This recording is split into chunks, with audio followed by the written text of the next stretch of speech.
morning, everyone. Thanks for tuning in this morning. We're here with Ron Kroll from Off the Beaten Path Bookstore. Good morning. Good morning. How are welcome, you? welcome. Nice to see you. You have a stack of books with you this morning. Yeah, I brought a stack of books in. Yesterday, I had one of those really wonderful days where I got to talk to customers on the floor of the downtown store, and I'll tell a story. I ran into a guy who comes here from another town. We'll leave it nameless so that he doesn't feel like he's been picked on. Okay.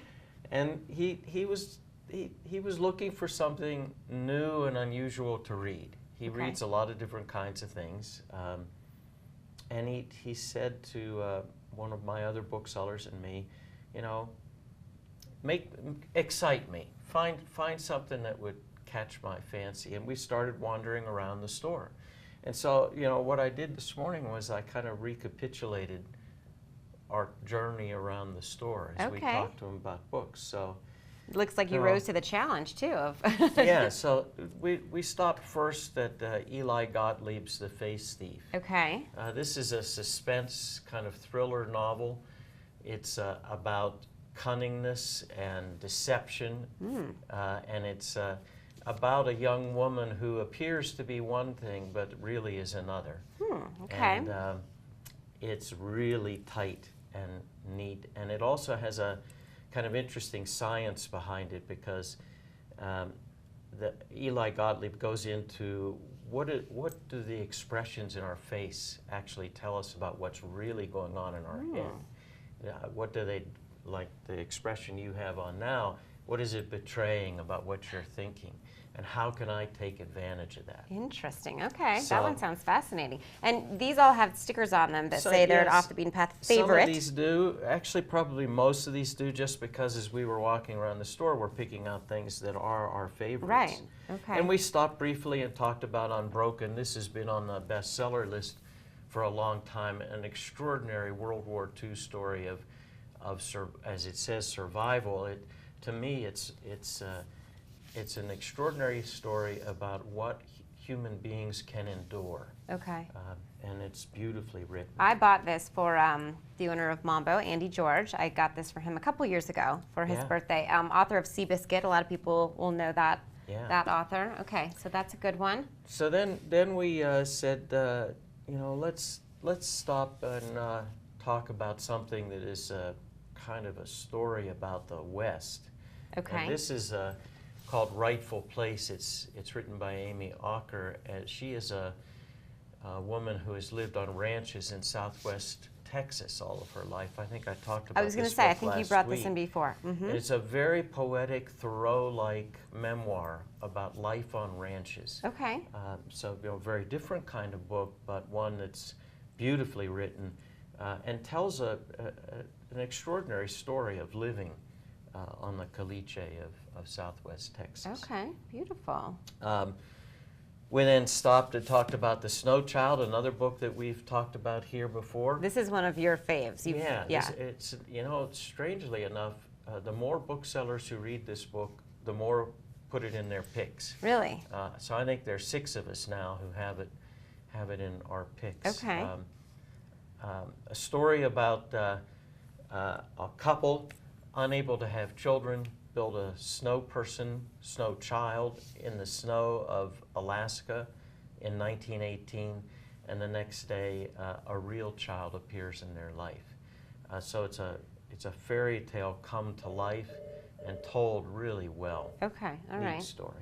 Nice, okay. Just suspend your disbelief a little bit with that one, but we do that with books. And it's very magical. It's a very sweet book. Okay, all right. And it leaves you, the neat thing about The Snow Child is people argue about it for months after they finish reading it. They say, did this really happen, or did that really happen? So it's cool. All right, good. Then we got a little more serious, and we talked briefly about the immortal life of Henriette Lacks. Okay. There's a cell line in molecular biology called Hale cells. These cells came from Henriette Lacks, and Rebecca Skloot, the author, sought sought to find out who Henriette Lacks was. So the cells are famous because they have been immortal. They've lived on for 50 years, and they've spawned a tremendous amount of knowledge in medicine. But the question in her mind was, who was Henriette Lacks? What happened to her and her family? Okay. So it's a very interesting kind of combination of science and sociology. A New York Times bestseller, always a good endorsement to get. So then we went back into a couple of kind of gritty books. This is the Outlaw album, again one I talked about briefly last week, written by Daniel Woodrell. He's written 8 novels before. He's from the Ozarks of Missouri.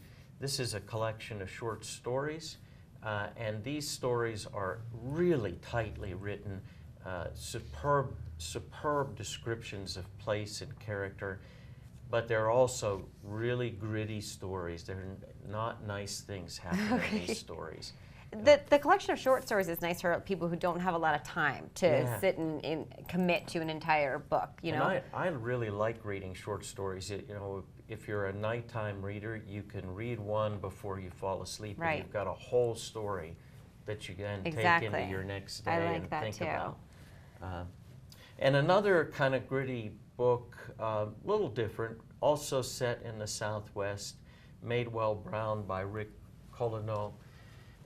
This is a story of 2 old men sort of facing the end of their lives, not actually knowing each other, but reflecting on their past, and their past features playing baseball. So it's a story very much of kind of regret, but trying to solve their own internal conflict as they face the end of their lives. And again, a very, very rich Southwest setting for this story, and really good. Okay, all right. And then we said, you know what, there's a, so we said this guy, there are 2 books that your kids ought to read, but they're also ones that are really good for you as a father to read. So one is Hatchet, which is a classic story by Gary Paulsen. It's the central book in 3 of the weeks or 2 of the weeks of our summer camp, Reading on Ranches. That's part of Book Trails. And it's a story of a young boy who is in an airplane crash and has to survive on his own. Okay. Really well written, just a really neat story. And it looks like a quick read. It would kind of... for an adult, it's a quick read. For the kind of middle school or younger elementary school reader, it's a really exciting story, one that they can't put down, and they learn a lot from it. A bunch. He's very prolific, it looks like. So Paulsen's a wonderful children's writer. Okay. And then one from Ivey, of course, City of Orphans. And this is a really interesting story of 2 boys who are on the streets in New York. They're newspaper boys during the time when the gangs tried to take over the newspaper business from these boys. And it's a story of survival in an era of New York City. Again, very revealing, very historically accurate. So for the young reader, they take away a lot of insight into what it was like to live in the early part of the last century. And for the adult, it's a really good story. Okay, all right, City of Orphans. I can't wait to hear which one he chose after all this. You can't say? We'll come to that. Okay.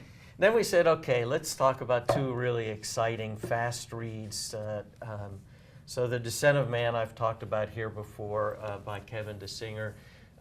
This is a story of what happens to a man and his wife when they discover that their car is being stolen in the middle of the night. And this is full of surprises, very tightly written, a book that you could pretty much read in one sitting, or you feel like you need to because you've got to find out what happens next. Really, really fun book to read, one of my favorite books in the last I remember talking year. about this for Palucci, maybe, that would be a good one for him to read.